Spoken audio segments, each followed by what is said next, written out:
Hello, Playdate. This is Don. This is Nick. And I'm Ryan. This week we are covering Playdate news. Recent indie releases. And getting things going like the three-legged race of the Playdate community. I'm not going to ask which leg each of us represents. Thank you for listening. Let's get started with a correction from Nicholas. Okay. So, hey, do you remember talking about the direct drive vinyl and I how do. I said, I think they've released this before? I was wrong. They released it a long time ago, but it still hasn't come out yet. So this is the tail end of the pre-order window, and Digger's Factory, which is the label upon which they are releasing, was not the one I was thinking of either.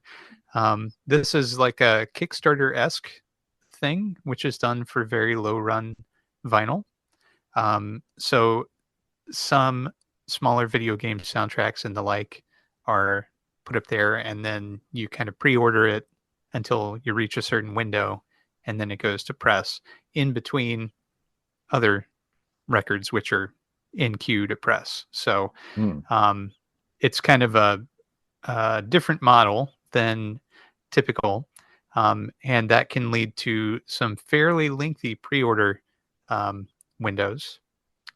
This is the second record. This was not at all the thing I was thinking of when I was talking about it last time, but this is the second record I've ordered from Digger's Factory, and I've ordered some from a predecessor, Curates, and each one had fairly lengthy wait time. So I pre-ordered it live on the podcast last time, and then I looked back in my emails and found out that I had pre-ordered it when it was first announced as well. So you're So I getting two. canceled. Is one a No, I can't. giveaway for our listeners?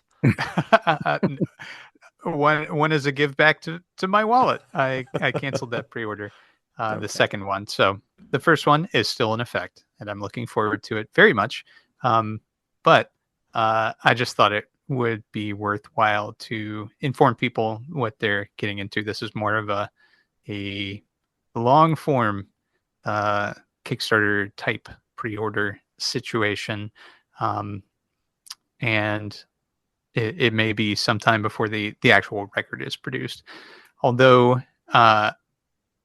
it's unclear. So the production is supposed to begin somewhat soon, but I don't know if that's actually scheduled or not, just based on their model. So anyway, heads up, everybody. Yeah, I thought it was coming in June, or yeah, I thought it was coming this month. That's Just what the pre-order is this month then, or I think the pre-orders close this month, so they'll have a solid number to go to press. okay. But maybe they've Well, then they'll know how repurchased a much. certain amount, right? Then they'll know how much vinyl confetti to order for the records, right? Correct. Yes. Okay. Um, Cool. Well, thanks all for right. the update, Nick. Was Yeah, no was there problem. more? Oh, 20-minute correction, everybody. No. I think that's it. Thank you. all right, fantastic. Then that sounds like it's time for the boopity boop boop boop news and notes. We're starting this off with a reminder that Playdate Season 2 released May 29th. So since our last episode, Playdate Season 2 is out. You can find it at a link in the show notes if you are unaware of such things. But there was also an email that was sent out since we last spoke, dear listener, from Panic, saying that before enjoying Season 2, you need to update your Playdate to the latest Playdate operating system release, which is 2.7.3. You can do that simply by going to Settings, Systems, System Update to start the download, or your device might even prompt you like mine did. So anyway, don't forget to do that. Sounds like it's important for these new season games. Also, there are new episodes of the official Playdate podcast covering the first couple releases of season 2. So if you want to listen to that, if you're okay with understanding what games are coming up and don't mind a wee spoiler or two, we'll have a link to the official Playdate podcast, not us, in the show notes of our Hello Playdate podcast. Speaking of season two, boy, howdy, season two just keeps coming at you. There is, while games just released days ago, there's already merch. If you hop over to the Cotton Bureau Playdate page, there are some, well, I guess I won't say it because that'll be game spoiler material. But I have a favorite product in there that I won't speak about because we don't want to spoil anything. So I'll leave it to you, dear listener, if you would like to click that spoiler link in our show notes. That's up to you. Also, speaking of season two spoilers, Engadget has a review of the first two games. Cheyenne McDonald, our favorite Engadget reporter, is at it again. At the risk of spoiling more things, links in the show notes. Let's see what else we got here. So we've been talking a lot in the news and notes about season two, and because of that, we have an announcement. There's going to be a new temporary Hello Playdate podcast format coming up here. This is sort of hearkening back to our roots, guys. I don't know if you remember this. It's been so gosh darn long ago, but when we started, we were wild men. We were not recording every other week. We were recording every single week. How did we do that? We did that because of the weekly season one releases, and we're going to start doing that again for the weekly season two releases. So for the next 6 weeks, we're going to do our best to keep up with season two releases and record an episode every single week. So coming at you next week is not going to be a pick of the week. It will be a discussion of the first two season two games. Guys, how excited are you for weekly recording? You think we can do it? You think we can keep up with it? Think we can hold a candle to our younger selves? I don't know about that last part, but yeah, I'm looking forward to it. It was fun. And then the 6 week cycle is not that bad. It'll be fun. Yeah. It'll be 7 releases or 7 episodes in a row, 7 weeks in a row of Hello Playdate podcasts. Goodness, that's 7 weeks of 5-minute episodes apiece. Looking forward to it. I was going to say, we haven't discussed this, but are we doing news and notes every single week? This is probably an off-air discussion, isn't it? Probably an Let's off-air bring discussion. everybody into it. Everybody vote. All right. If you would Throw like to some see news and feedback. notes, then send us your news and notes. There you go. Yeah. Okay. We'll put the onus on the listener. That's always fun. So anyway, we'll be back at you next week talking about first two games of season two. Look forward to that. Also, more news and notes coming your way. Latin American Games Showcase announces that Playdate is joining them as a, quote, presenting sponsor of their Summer Game Fest edition. I'm not exactly sure what a presenting sponsor means, but they went on to say, are you ready for this? They said, and yes, this charming yellow console has got something special up their crank-powered sleeve to showcase. Tune in June 7th at 11 a.m. Pacific time. So 4 days from now, Latin American Games Showcase. They give us a link on their Blue Skis. We'll link to that in the show notes of today's episode. So next episode, next week, we should know what this magical announcement is. So I'm looking forward to that. And guys, input on that. Any guesses what that could be? It's gonna be Sunday. Sunday. I don't know. They're announcing the restart of season 1. It says crank powered sleeve. Maybe we're getting another case sleeve. I don't know. That'd be that's an inside baseball kind of thing for showcase. I don't think anybody but Playdate diehards would be excited about that. So I don't know. Yeah. Maybe they did a pizza case. Maybe it's like a Latin American themed food case. Oh, that'd be sick. Yeah. That'd be cool, huh?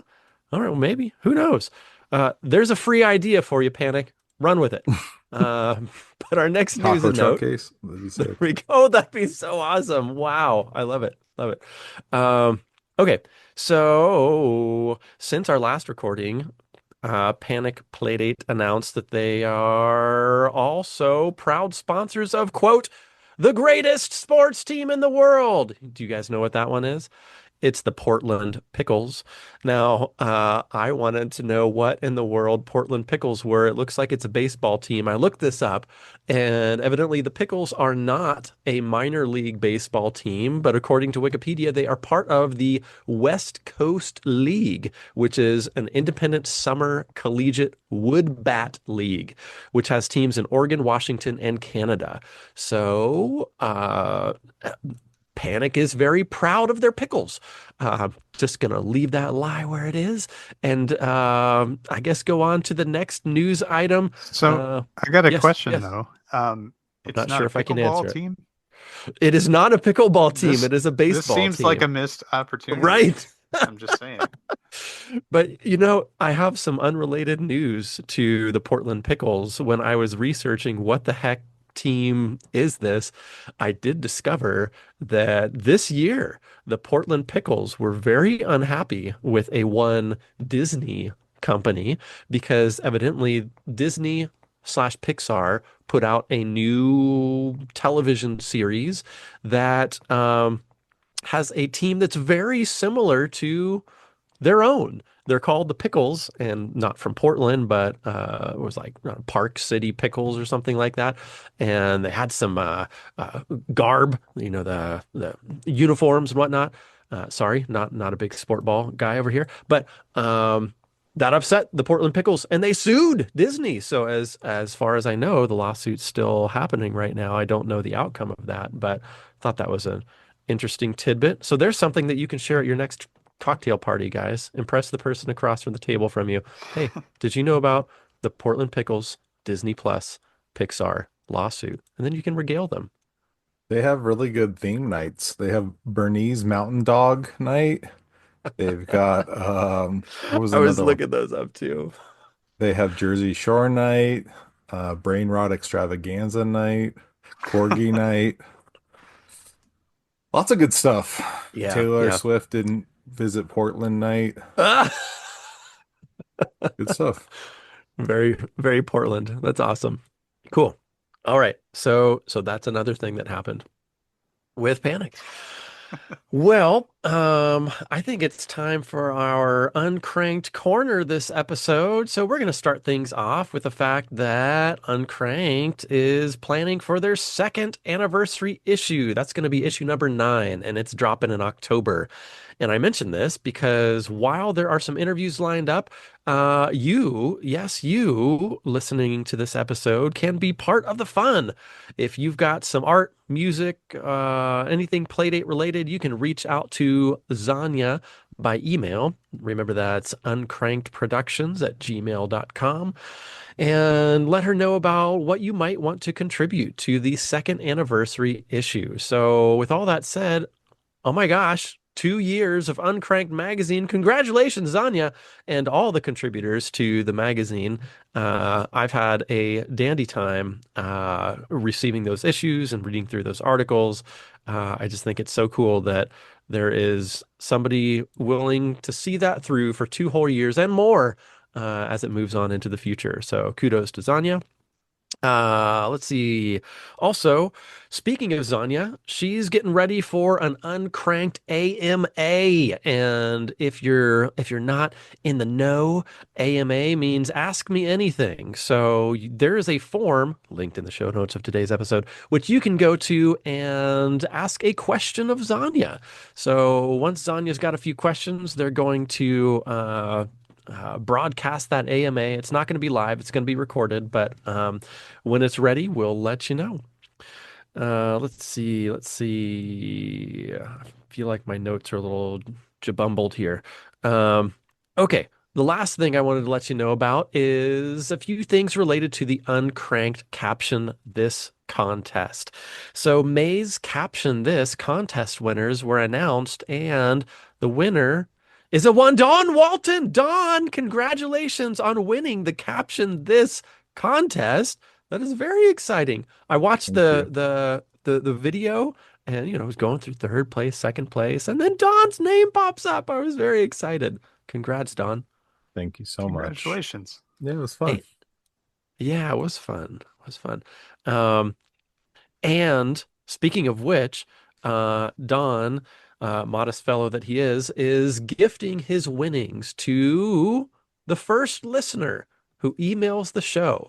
So Zanya has agreed to ship these winnings worldwide. And if you are curious about what these winnings are, there is a notebook, there is a Caption This PD sticker, there's a limited edition fabric sticker, there's a drawstring canvas bag, there's a lanyard, there's a support Playdate dev stylus pen, a bookmark, and a Solstice Showcase keychain. So if you are interested in all those winnings of Dawn's, simply email the show. Dawn, you want to rattle off our email address?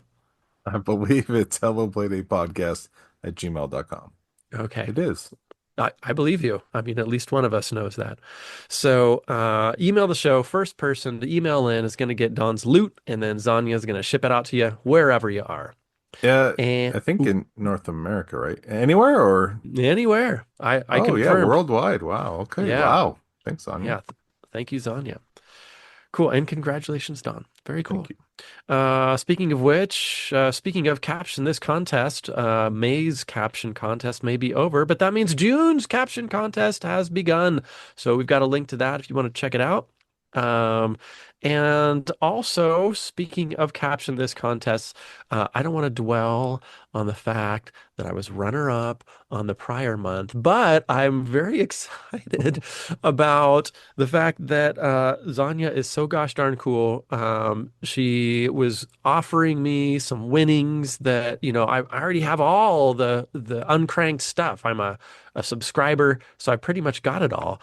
And so in lieu of the gift that was going to be given, which I already had, she surprised me and sent me this custom handmade Hello Playdate podcast nightlight, this like LED plexi thing that she made herself, made by hand with our logo on it. It was so cool.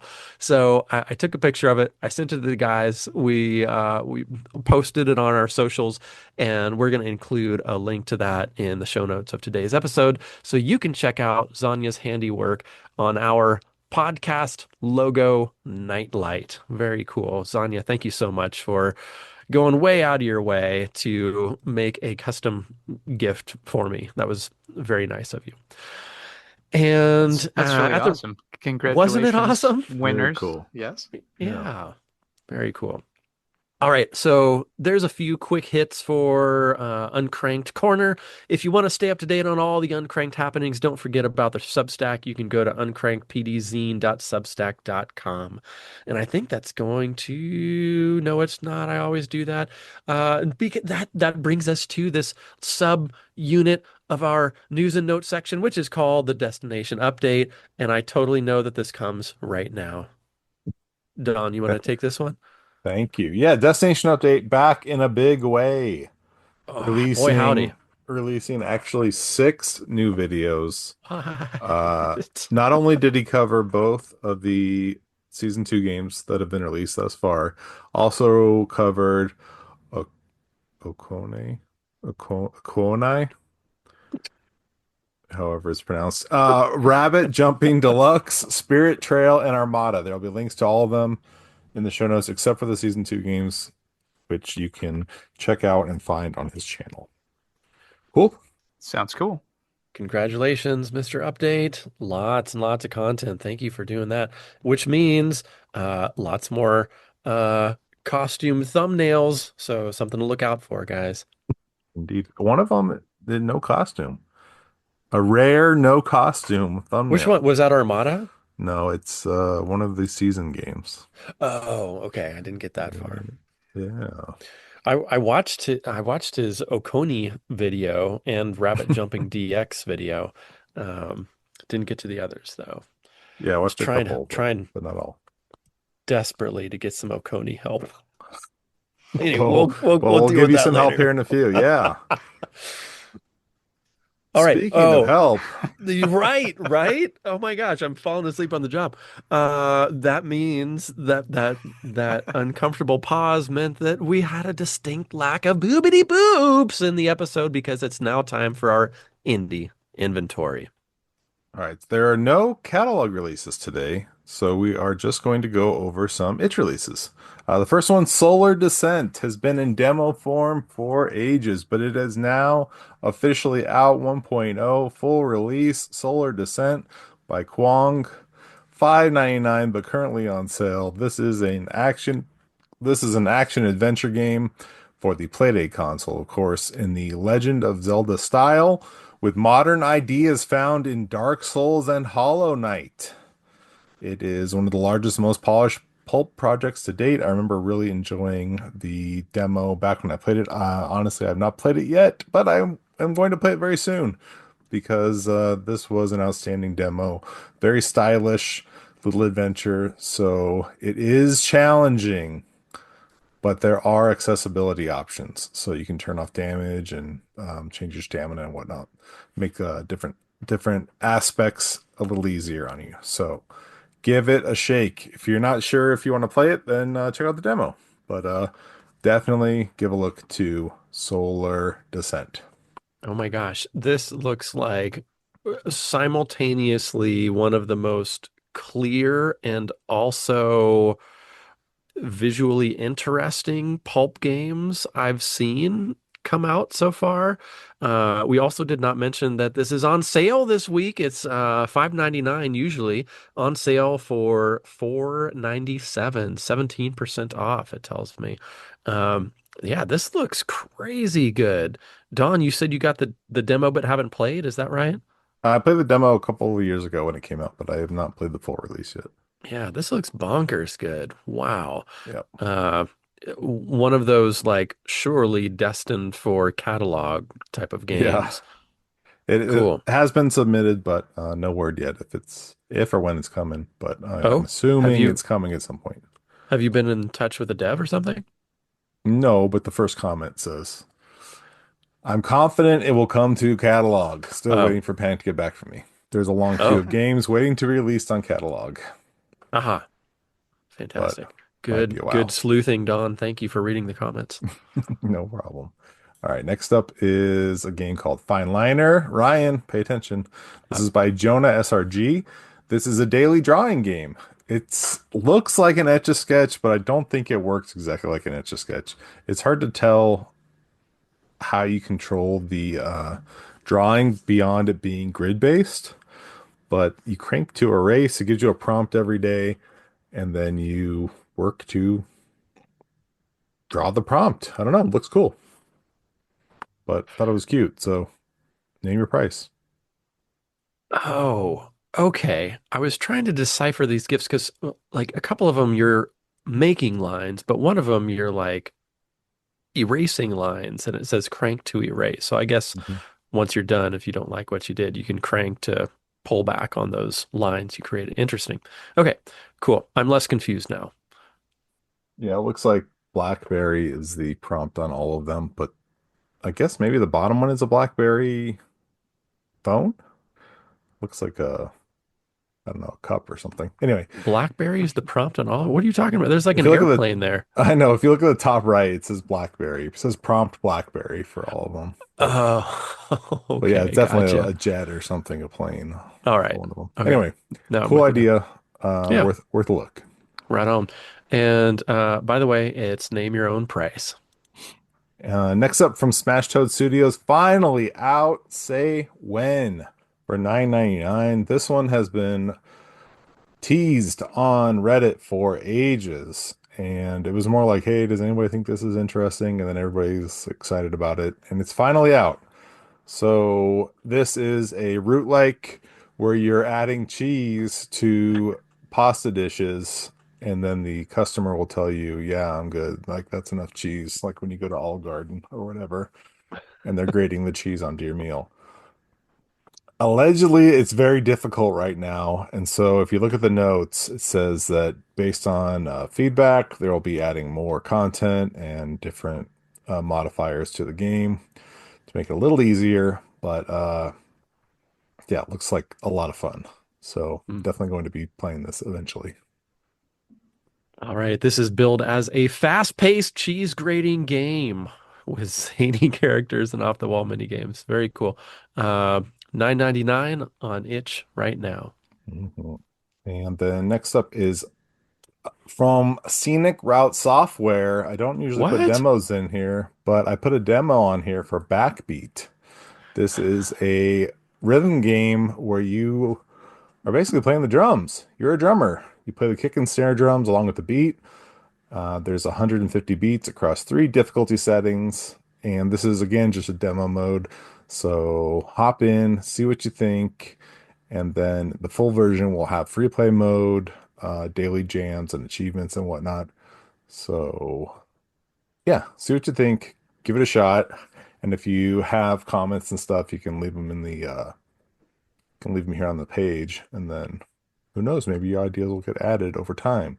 So the game is not going to be released until probably later this summer, but you can try it now. Oh my gosh, this makes me so excited. This is right up Scenic Software's alley. I don't know if people recall, but he's a really fantastic drummer. And to see him combining his love of drumming with Playdate software development makes me really happy. I had a big dumb smile on my face the whole time you were telling me about this. Also, if you recall, he drummed the soundtrack and sound effects for You're You're gonna Gonna miss Miss the the bus. Bus. Yeah, Hmm. yeah. So that was all him drumming. So this is this is so cool. Yeah, very neat. I'm glad you decided to include this demo, Don. I wasn't aware of Yeah. this. As a former drummer, I'm excited to play it. Nick, And rhythm game enthusiast. Don't leave that Both. out. Yeah, Yeah. I am yeah, the target demo. totally. Nick, this has a mic mode, so you can chap your drumsticks on the desk Ooh. and Oh, play along or with you your could boop mic. along to the beat.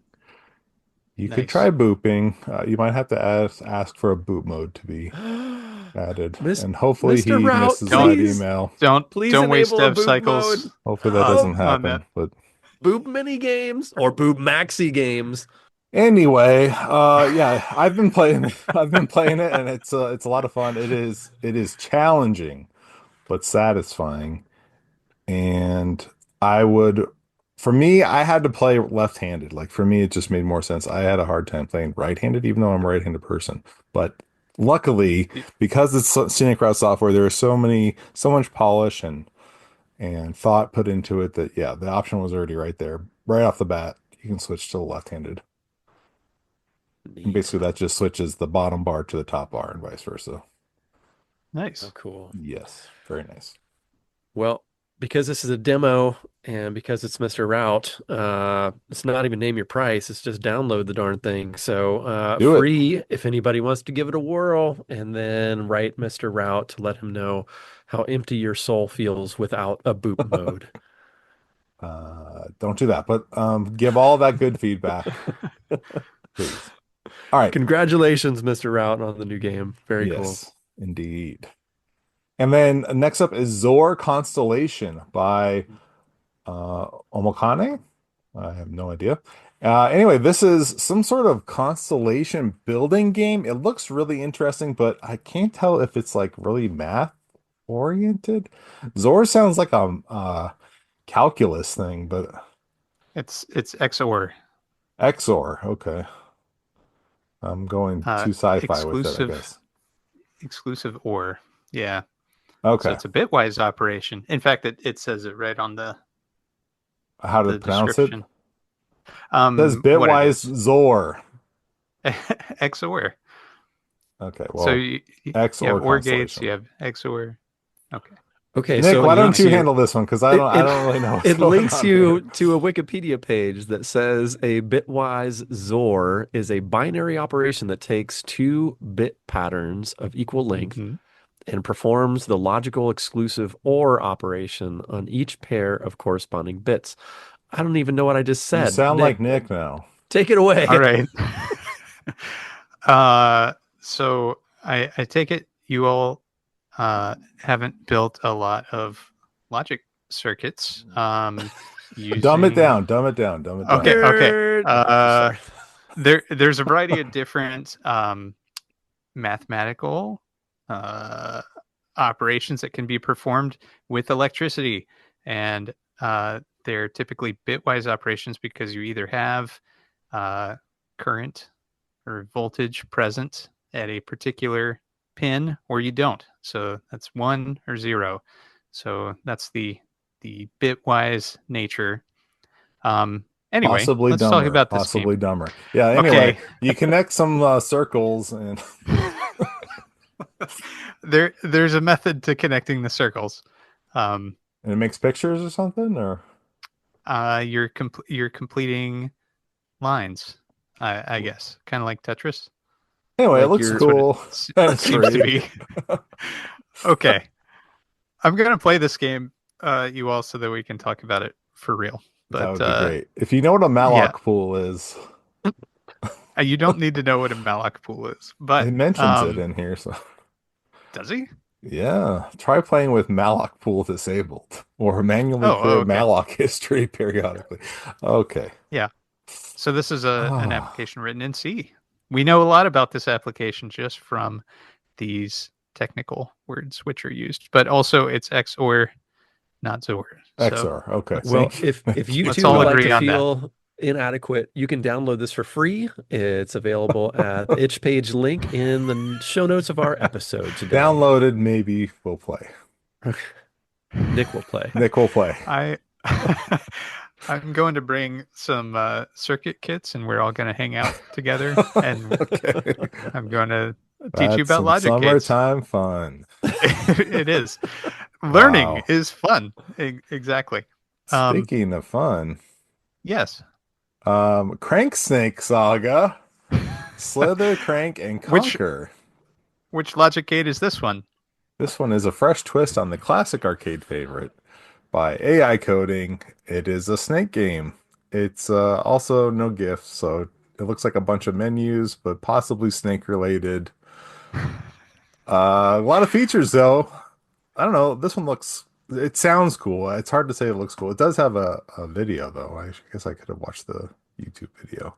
This itch page appears to be written by AI. Since the developer is AI coding, do you think it was programmed by AI as well? Well, you can use AI to help with coding. That's a good use of AI. But I don't know. It's interesting.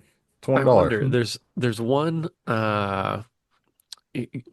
non-animated GIF on the side that makes it appear as though paths are moving in arcs, which always wigs me out in snake games. I feel like I need my cardinal directions in snake games, and when snakes start to curve, then I get my type A personality gets my fur gets rubbed the wrong way. But yeah, maybe we need to watch this video or give this a try. Watching the video, it looks like Snake IO. You Hmm. guys familiar with that? Mm-hmm. No. Okay. Oh Yeah, yeah. it's along those lines. Okay. Anyway, you can give Or it a go Slither for IO. $1. Slither IO. Thank you. Yes. It's Yeah. like Snake IO doesn't sound right, but I know that's what it That didn't is. sound right. Yeah. I knew what you meant. Yeah. Okay. Anyway, that's It's a Zor Okay. gate. So confirmation, the snakes do move in radial fashions. They do not yes. move in cardinal directions. Okay, I see the video as well. Yes. But if you're cranking, that makes perfect sense. Yeah. Yeah. We've played plenty of games similar. Yeah, yeah. Okay. All Ryan righty. is disconcerted. I am. You heard Oh, that in my Lord. deafening silence. All right, Okay. Ryan, what games are on sale this week?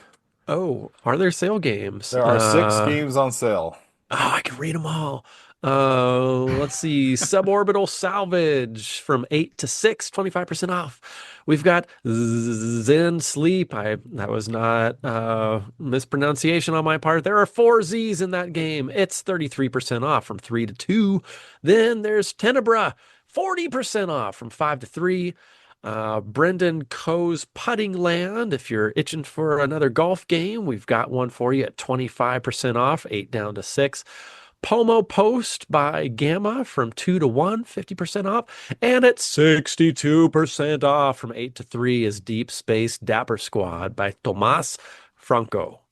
That's it. That's it. Yeah, check them out. I've got Okay. half of these games. Cool. Good Which selection. Go Good ahead, selection Ryan. indeed. Go Oh, ahead. I Get was your boops waiting. I in, was and then waiting. we'll. The Oh, anticipation was in my Lord. voice. I was 6 awake for weeks Hey, this of one. this. Yes. can we talk? Ooh, Can we talk weekly about boobs. No, logic no gates again, boops. please? That's going to keep me going these 6 weeks. But here, I'm going to practice right now because it's hoopity boop time for our pick of the week, which is from Nick. I thought you were going to pronounce it right. Oh, I'm leaving that up to you. Okay. Well, at the risk of mispronouncing it, which is almost certain to occur, it's called Oquonie. And Oquonie is a port. It's been rewritten for the Playdate, but it's a port of a game which was released some time ago on iOS as well as Windows and the web, and Linux. And it is a puzzle game. Uh, in this game, all you do is move. However, there's no action to perform. You communicate with other creatures by bumping into them, and then they will speak to you in a language which is uh, purely symbols.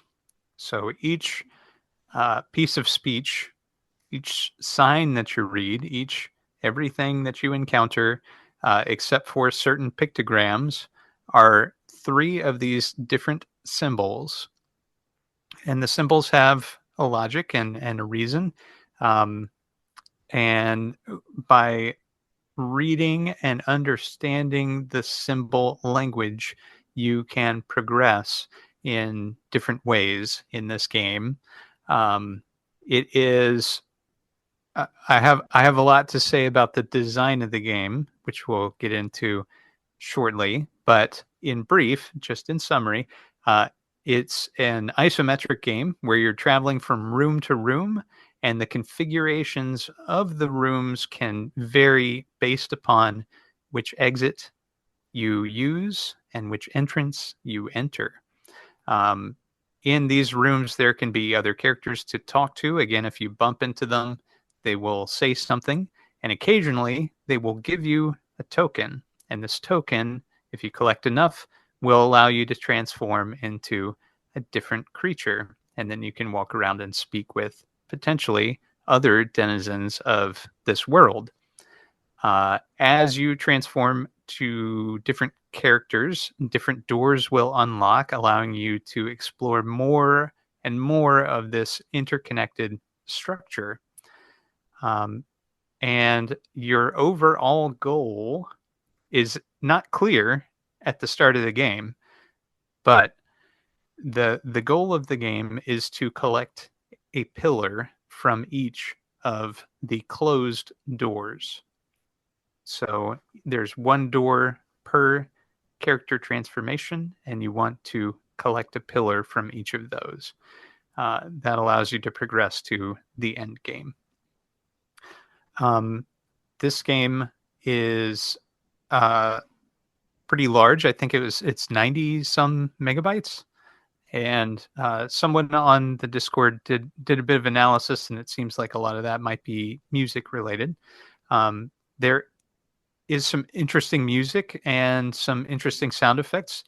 Uh, it seems as though there is pretty much a single track of music, which cuts on and off at various intervals. And then there's a certain denizen that you can speak to within the world that has a little CD on their face, and that will turn the music on or off. And they let you know that they're doing it through the symbol language. Uh, that is the summary of the game. And before I get into my thoughts about the design and the way that you have to proceed through this world, I want to hear what you all think. Don, tell me what you thought of Oquonie. Well, I'll start by saying, obviously, I love the art. I think everybody on the Discord, I think everyone, period, has mentioned that the art is outstanding. Of course, it is. And it instantly captures you and makes you wonder what's going on. And it did the same for me because the game gives you so little information that really the art is all you have to go on. I was I jumped in and was like, okay, what can I glean from this world? And it's a little difficult to tell on the Playdate what's going on because the screen is so small and the world is so detailed. But Hmm.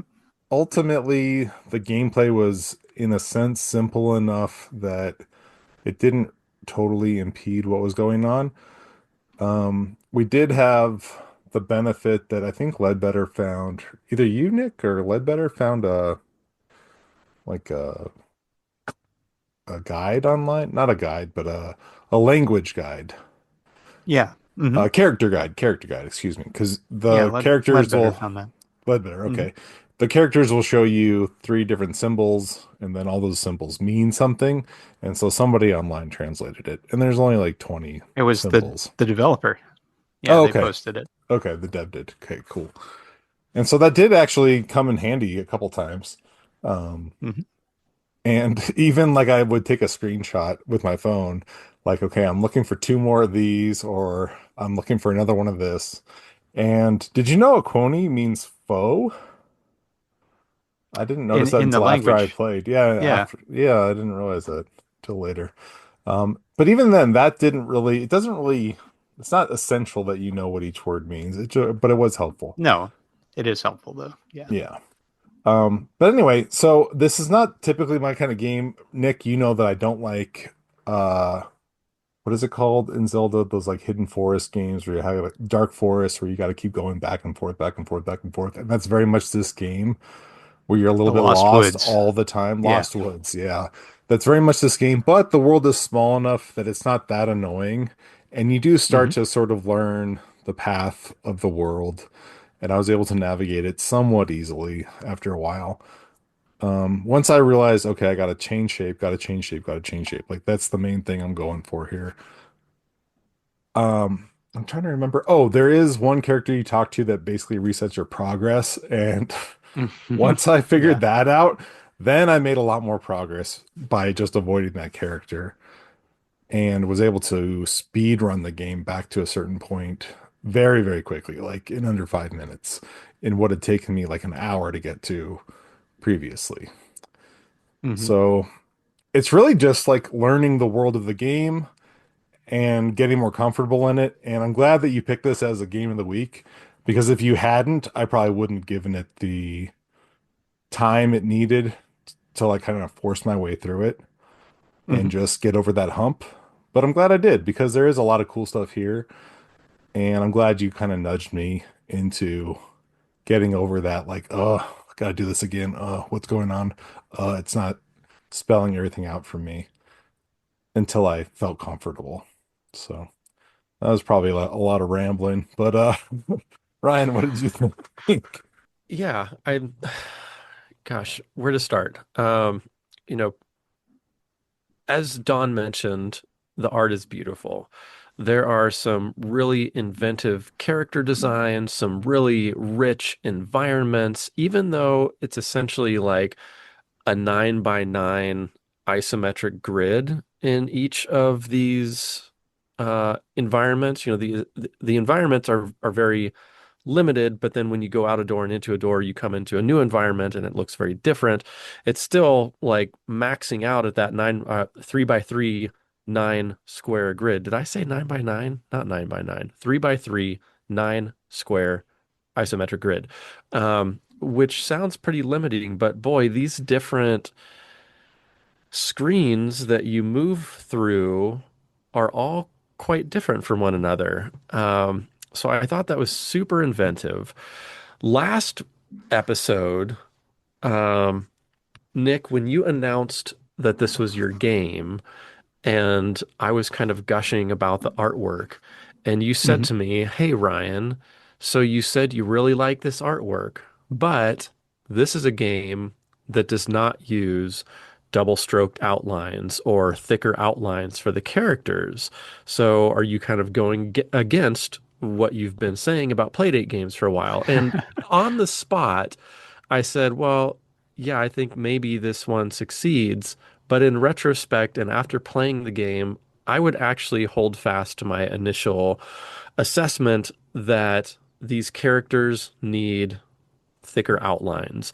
In Mhm. playing it on system, it did feel like a big jumble of lines when everything is a single line stroke, from the texture of the wood floors to the outline of the characters. Those are not equally important lines.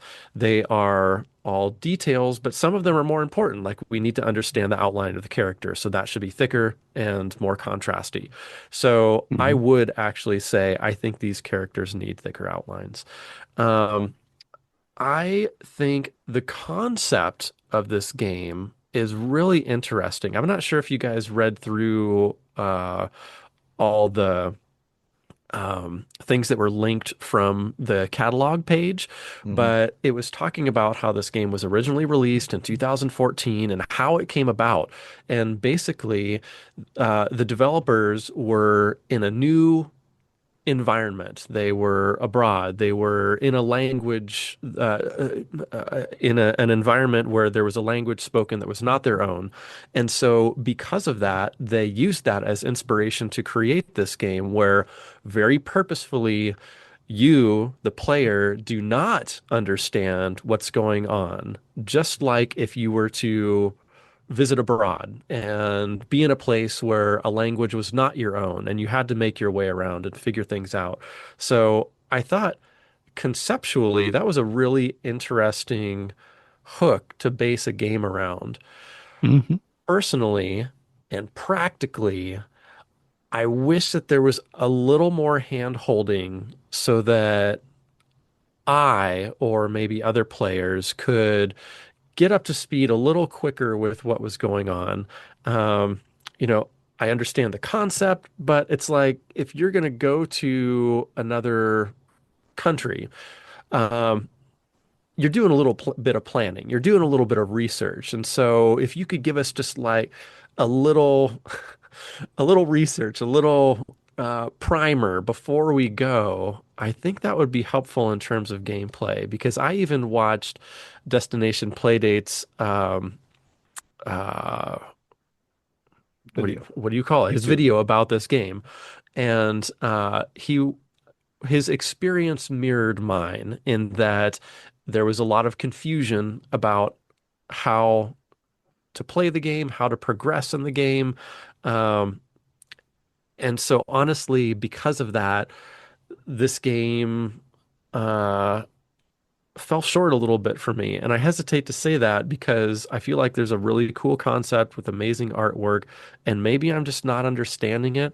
I don't know. Do you guys ever feel like there's a period of time in your life where a game does not hit with you, but if you were at a different time in your life, the game would hit better? Like I sort of felt Yeah. like that with uh, Keeper. Remember, that was my trapped on an airplane for 4 hours game, and I made my way Right. through it in its entirety without using any sort of walkthrough whatsoever, and I loved it. But if I was in my typical environment, like my workaday week, and I've got to set aside 10 minutes of time to play a game, and I don't know that that game would have hit as well for me. I sort of Mhm. feel like that with Oquonie. Like, this game happened into my lap in a time that I I I wish I would have had a 4 hour flight to be forced into this game with. But Nick, those are some of my first impressions of this game. I know you had some thoughts about this game that you chose, and I would love to Yeah. hear those. So a lot of my thoughts kind of mirror what you both have said, and that I feel as though there could have been a little more direction, even if you are foreign to a place and you don't understand the language initially. Um, Usually there is some sort of landmark to help guide you. So the way that this game tries to signpost things is by putting a little portrait of the transformation in front of each unlockable door. But that's really not the goal, is to enter those doorways. And that's what I thought it was at first. The actual goal is to collect an object which is very well hidden in each of behind each of those doors. So you have to transform first. You have to bring something with you into that space typically, and then you have to perform some puzzly action to reach this object. And as you collect the objects, things change in your environment, one thing in particular, but it's not spelled out for you in any way that you're trying to collect these objects until you collect the first one, and then you kind of get a feeling like, oh, okay, I see what the game is doing, but it takes a while to get to that point.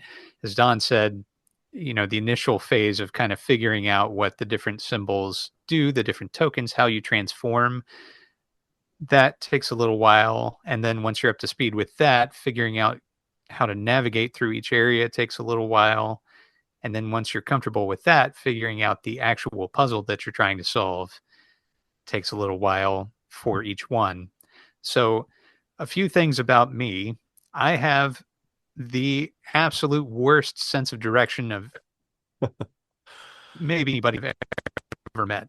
I have a real hard time navigating in real world spaces, let alone virtual spaces. So, maze games in particular are pretty challenging to me. I enjoy them on occasion, but it can be trouble if I don't make a map or do something like that. So with Oquonie, I figured out that this game uses a type of maze puzzle that I don't enjoy very much, and that is that different exits and entrances will actually warp you to different rooms. So if you were constructing this environment in a 2D space, as this was constructed, I assume, then each of the rooms would interconnect at different points, and you'd have kind of arrows traveling all over the place to indicate how you get from one space to another. The problem that I have as kind of a straightforward directional thinker is that, all right, I went east and that took me to this room. Now, if I go west, I'm in another place. If I go east again, I'm in a third place. There's a lot of variation in how you navigate this world, and that created some extra friction for me. But I was able to get past it. So I have pretty much completed this game, I think. And in so doing, I figured out that the most convenient way to play this game is actually on a computer screen. I had an intense time kind of navigating the world and finding my way back through areas I'd already explored on the Playdate itself. But once I played it on a larger screen, and this could be done with mirror mode as well, it was way easier for me. I don't know, why exactly that is, because the same graphics or very similar graphics are used in the HTML5 version and the Playdate version. But I will tell you that I had much less of a hard time navigating. I didn't get lost really at all, except in one area at the very end of the game, which is intentionally confusing. So that is pretty interesting to me. I really like a lot of what this game does and what it attempts to do. For example, this game was actually written to a special type of virtual machine using something called UXN, and they ported the game to UXN after its initial release to kind of free it from the Apple ecosystem, which I thought was really interesting. So it's the game's code runs on this virtual machine, and the virtual machine is what's loaded. So perhaps that virtual machine code is what takes up a lot of the space. There are also, I pulled up that the developers page, and there are 18 tracks in the soundtrack. I don't know if all 18 are available in the Playdate version or not, but I assume so, because it seems to be the same game that's running on UXN, just on the Playdate, as opposed to in HTML5 or on one of the other platforms that it's available on. Yeah. Nick, you were saying that you had a much easier go of it playing it on PC versus the Playdate. Yes. Was there any difference in gameplay? Like, do the Not at rooms all. navigate Nope. in an easier way, a more practical way? Go east to one room, go west back to the same Nope. room versus that odd navigation you were talking about for Playdate? Or is gameplay identical? You just fancied a larger screen? Like, I'm trying to understand why, I if I gameplay is wish identical. I wish I could explain it, Ryan, but yeah, it's exactly the same game, and I was able to very quickly get back to the number of pillars I had collected on the Playdate on the HTML5 version, and then I was able to progress way further than that, a whole lot easier, and I don't Do know you think it's just because you why. had some experience with it already? Maybe, but I was able to see a lot of things in greater detail, like some of the Hmm. characters that you come across that you need to Hmm. speak to. In Hmm. some instances, they kind of blend into the background on the Playdate for Hmm. exactly the reasons Uh-huh. that you mentioned. Uh-huh. Um, Okay. Okay. Having, bolder outlines or higher contrast between the characters and the backgrounds would really do the game a service. Um, but yeah, it's interesting, and I like the idea of a uh, language. I assume it was invented for this Yeah, game. it says it was. Um, okay, uh, I like the idea of having to kind of uncover and translate a language as you play. One of my favorite games in recent memory is the um, Heaven's Heaven's Vault, right? Yeah, I Um, always want to call it uh, Heaven's Gate. I was thinking of that too. I I had to stop myself about 5 times there. Yeah. Um, but in that game, you're translating uh, an ancient language, and anyway, I like games that require you to think in different ways, and I like being challenged, um, even with my limited directional ability, to experience something new. And I think this game does provide that. I do think it is a little more challenging, especially starting out, than it needs to be. There could be a little bit of signposting without ruining the experience. I Um, I disagree. I think but that's exactly what it's going for. It's going like there isn't really like that's the point. The point is that you're figuring out as you go without any information. Like that was the feeling I got like when I was talking about it at the beginning, reminded me of being in Europe where I felt more comfortable the longer I was there, even though I didn't speak the language very well. And mhm. this is the same kind of thing. Like I just got more comfortable the longer I was in the game. And I think that's the point. It's not like you're like Heaven's Vault, you have to learn the language. This you don't. You don't have to learn it. And you're not like there's not like a narrative that you're trying to uncover. You're just trying to wander around and go forward.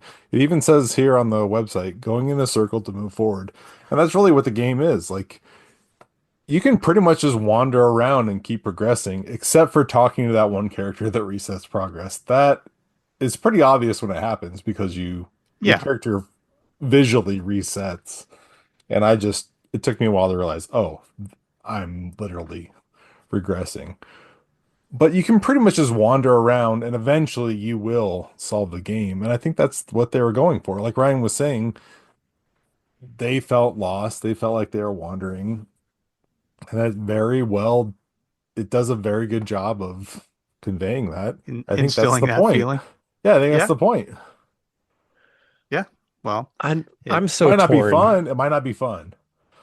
I'm Might not so be torn satisfying, but that's what the goal is. because on one hand, I think this concept is so interesting. Like putting yourself in a situation where you are uncomfortable, going to visit a country that speaks a different language. And there's a lot of value in that. Like, there's a lot of value mhm. in understanding cultures that are not your own, in putting yourself in uncomfortable situations. And I think all of that is so cool that that's built into this game. And then also, my type A personality wants a little hand holding, a little explanation, because I feel like I had a really rough go getting into this game. And uh, the the best analogy I can use is that if you're visiting a different country, you're probably doing a little bit of research. You've probably got a little information under your belt before you go. And I felt like this game did not give me that little bit of research that would have helped me understand a path forward, understand a goal of some sort. You know, if I go to a different country, I've got a goal. I want to go see a thing. I want to see a landmark. I want to Right. visit a person. I want to go, I don't That's know a what, different game but though. I don't know That's if The it is Sims or though. Animal Crossing where you don't speak the language, but you get what's going on. You get what needs to happen. It's just a Yeah. different Like I game. said, That's an easier, more comfortable game. This is a game that makes you want to be uncomfortable and but move forward. like I said, I'm real torn. I can see where you're coming from, and half of me is totally in the Dawn boat. And like I said, my other half is wants just a little bit of initial guidance. I'm half in the Ryan boat in that I didn't enjoy the game that much either. Like I don't enjoy just wandering around that much either. Like this isn't like some game that I loved playing, but there's a lot of other things I loved about it, if that Mhm. makes sense. It's like Yeah, watching Yeah. a it horrible does. war movie. It's like, oh, I don't love watching All Quiet on the Western Front or something, but I appreciate what it is and Mhm. I get something different out of it. I can see So the quote on the Oquonie page now. It's like a horrible war movie. No, no, no, no, no. It's an art experience. it It's is. not Super Yeah. Mario Land or Yeah. whatever. Sure. I get So it. I'm going to ask you all to cast your minds back to the tutorial in the game, though. Yeah, yeah. Um, at the very Office Space. beginning, you're in an office and you're going around and you're collecting documents, which you then have to turn in to presumably your boss. So all this happens in the pictograph language, and you deliver the papers, and all of a sudden you're warped to Oquonie land, and then you're navigating in the space. Hmm. But none, the type of signposting I'm talking about would be like maybe in that area there's a picture on the wall, which says something about these pillars that you need to collect or something like that. Has a picture of a pillar, has some kind of concept of the thing that you are trying to do, because that is the part that's not signposted at all. And I There's think Mhm. there's arrows. There's arrows on the floor. The there's rooms are arrows on very the floor which distinct. tell you how to move through the floor in order to access a particular spot that they want you to see. Yeah. But if you progress through there a different way, it's a different result.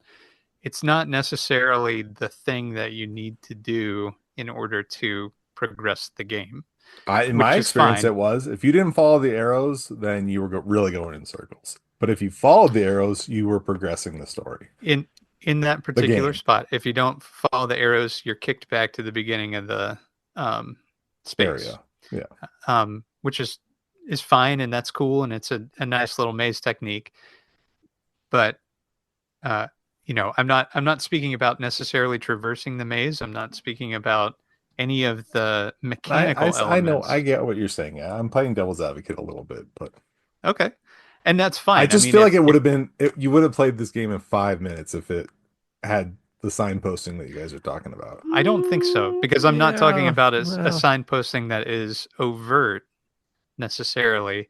I'm just talking about something to give you an idea of what you're even doing. So yeah. you're transported from the office, I went and from Brontosaurus to human in like less than 5 minutes. Once I knew, like once I had talked to that character and changed back, like Mhm. I sped run it in less than 5 minutes, easy, which is a lot of steps. Yeah. Anyway, I don't want to keep going in circles because I think we're talking. I understand what you're saying, and I'm sure you understand what I'm saying too. But Yeah. Um, well, all that said, let's talk about Cubert for a second. So this isometric game uses the same movement style as Cubert, which I thought was pretty cool.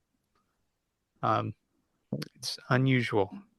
I think Ryan had a good piece of advice in the Discord where he kind of just like turned his Playdate a little bit. And I think the Playdate's the right kind of thing because the Playdate is square shaped.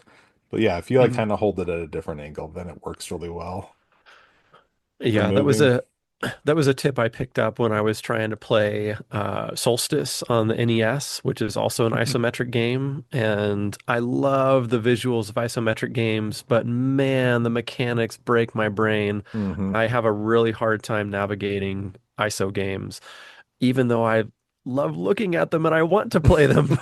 So Yeah. I saw that tip from someone that said, rotate your NES controller, and that made things work in my brain a whole lot easier. So I tried doing that with the Playdate, and yes, the screen rotates too, but it did help my brain a little bit to navigate those different directions quite a bit easier. And once I did that, I had no problems. I don't think I had made any mistakes. I Cool. was very careful around that one character not to get too close to them and accidentally talk to them. But because Boy, I don't think we mentioned that you don't really Don got use it. burned. You don't push any buttons really. You very rarely push any buttons besides just walking around. Mhm. Right. Yeah. Um, did you all know that the same people made two other games which use no speech and no dialogue in their games? But not for Um, Playdate, correct? Not for Playdate. This is the only Oh, one that's been ported to Playdate so okay. far. But they have two others which are kind of um, similar in nature, but not really in execution at all. Um, They've got a whole bunch on their website, but I don't know how many yeah, are video games. I don't know. But yeah, they're cool looking for sure. Well, this was a super interesting pick, Nick. Hmm. I don't think any of us knew what we were getting into when you picked it, maybe including That you. is correct. Oh, But definitely. this was, a really great conversation starter, if nothing else. And if you have the stamina to really figure out some of this kind of opaque language, I feel like you might be in for kind of a treat. I did not progress very far, so I'm inferring a little bit in that last statement. But would you say that's true, Yeah, Nick, the one I would. who completed the game? Okay. Yes. Cool. Um, Cool. Well, thanks for picking this, Nick. yeah, no problem. So what's next? Season games, right? Indeed. First All two right. season games and coming at you next week. So if you didn't have enough Don or Nick or maybe me in your life, then hey, we're coming at you twice as fast, twice as heavy, twice as hot, twice as usual in the coming weeks. So get ready for that. Yeah, looking forward to it. And then we'll be back on our regular schedule eventually. But also, my daughter sent me a text and said I was being mean to Ryan. So if I sounded mean to Ryan, I'm What? sorry. I don't know. Does she listen to the podcast? No, she must have. No, she must have heard me through the door or something, Oh, through yelling, the other room. Oh, okay, okay. Are you screaming good at right now? Ryan. Was that tonight? Oh, I didn't notice. I'm used I to it. didn't either. I'm sorry. Huh. Welcome to Costco. I love you both. Awesome. Well, thank you, Donette Jr. It was very kind of you to look out for me, but I love you, Don. And we should probably talk about our Hey, podcast guys. address. Hey, Nick, Nick. Oh, never mind. Is there a podcast Cylon in address your room? is Okay. playdatepodcast.com. We're on Blue Sky. Hello, Playdate. We're on the YouTubes at Hello Playdate Podcast. You can email us helloplaydatepodcast@gmail.com. And we've got that Bingo's tip line. I know that's very confusing because this is a Playdate podcast, but our good co-host Nick Baldridge fixes those bingo pinball machines. Look it up, it's a real thing. And he helps folks who call him at 724 Bingos 1. But you can also call that number and leave a message for us that we will edit in. And by we, I mean Don, to our episode. We'd love to hear your voice. By we, I mean all of us. So please give us a call, 724-246-4671. That's 724-246-4671. Leave us a message and hey, you could be a part of this show too. Did we mention that Ryan was nominated for an Eisner Award in the last episode? Or We haven't No, enough. I Ryan was nominated for an Eisner Award. Congratulations, Ryan. Not thank thank you. you. Thank You're you. Yes. welcome. Congratulations. Yeah, I didn't and nominate you, but I would have. well, thank you for mentioning this. That's very kind. And also thank you to there's like quite a number of listeners who picked up my most recent book called One Bite at a Time. When it was on Kickstarter and it's fulfilled and it's in people's hands.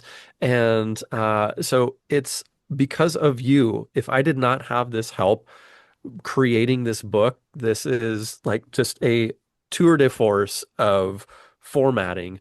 There's lots of crazy stuff in here from gatefold pages to die cut reveals to vellum overlays to the list goes on and on. Anyway, this was nominated for Best Publication Design, and I could not have done this without everyone's help initially. So I wanted to say thank you to all the listeners who gave it a thought or let people know about it or picked up a copy. Thank you for making this happen. And if you're not familiar with the Eisner Awards, it's like the highest award in the comics industry. It's like akin to the Oscars of comics. So this is a huge honor for me. So thank you. I really appreciate that. Oh yeah, that's amazing. Yeah, I'm looking at the nominees right now. You're right there next to Scott Pilgrim and Donald Duck, Donald Duck, Batman. There's Batman. some big Yeah, name recognition in there, and that's if you look at wild. the people behind some of that stuff, Chip Kidd is Yeah, just a bonkers book designer. David Mazzucchelli is just one of the best cartoonists who's ever lived. There's some real heavy hitters in that category. It's quite an honor to be listed That's alongside them. awesome. So thank you to everybody who's been a part of this. I super appreciate it. amazing. Right on. All right, we'll catch you guys next week. All right, take care, guys. Thank Bye. you. Bye. Bye again.